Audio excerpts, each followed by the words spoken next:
Next question है, will higher frequency light eject greater number of electrons than lower frequency light. ये question photoelectric effect से related है और ये याद रखें कि जो फोटो इलेक्ट्रिक इफेक्ट होता है उसके अंदर फ्रीक्वेंसी डायरेक्टली प्रोपोर्शनल होती है maximum kinetic energy of ejected electrons और ये डायरेक्टली प्रोपोर्शनल होती है स्टॉपिंग पोटेंशियल पर, इंटेंसिटी पे डिपेंड नहीं करती। तो इजेक्शन जो होती है वो फ्रीक्वेंसी पर डिपेंड अगर कर रही है तो नंबर ऑफ इलेक्ट्रॉन्स जो हैं वो डिपेंड करते हैं किस चीज़ के ऊपर, इंटेंसिटी पर।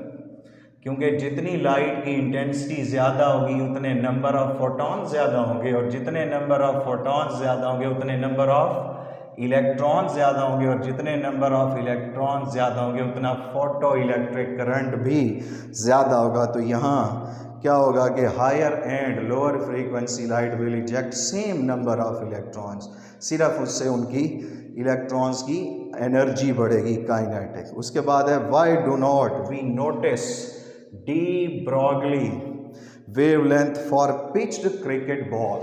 D Broglie wavelength is h/mv।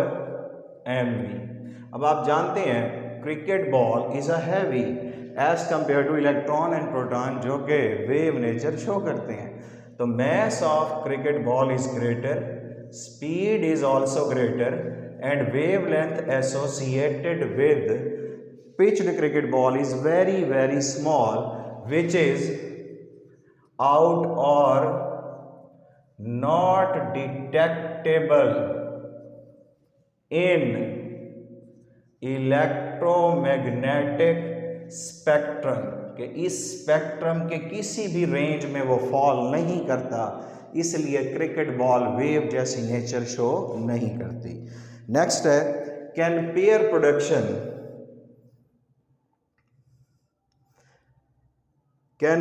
what advantages an electron microscope has over ordinary microscope। आप जानते हैं इलेक्ट्रॉन माइक्रोस्कोप की रिजॉल्विंग पावर ग्रेटर देन और इक्वल टू 1000 टाइम्स होती है किसकी निस्बत, देन ऑप्टिकल माइक्रोस्कोप। एक तो ये फीचर हुआ, दूसरा फीचर ये है कि इसकी मैग्निफिकेशन जो होती है that is about 0.5 to 1 nanometre, जबकि ऑप्टिकल माइक्रोस्कोप जो होती है उसकी मैग्निफिकेशन अबाउट 0.2 माइक्रोमीटर है। तो इसकी मैग्निफिकेशन बहुत कम है, इसकी मदद से आप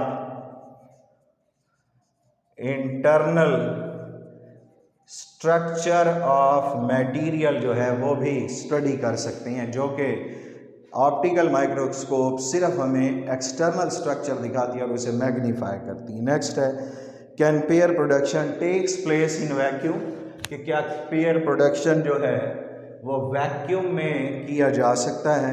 देखिए अभी हमने पढ़ा पेयर प्रोडक्शन के लिए जो न्यूक्लियस दरकार होता है वो हैवी होता है और हैवी न्यूक्लियस के लिए वैक्यूम नहीं होना चाहिए, उसके लिए सिंपल एटमॉस्फेयर होनी चाहिए।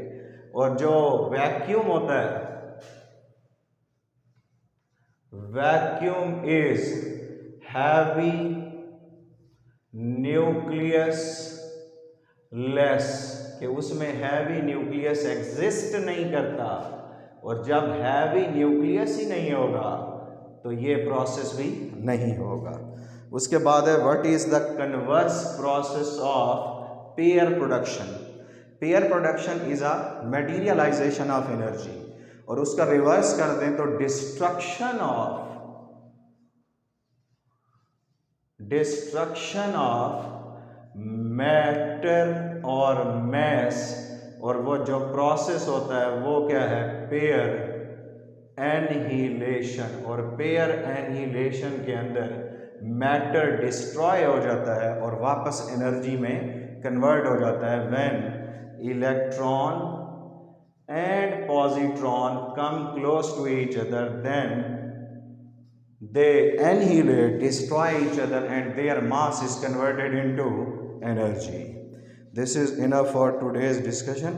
और ये भी याद रखें कि आपको अगर आपकी डिस्कशन मिस हो गई है तो आप उसे मेरे यूट्यूब चैनल पर भी वॉच कर सकते हैं, वहाँ पर भी मैं ये अपलोड कर देता हूँ मेरे नाम से, गुलजार सुबहानी से। Thank you.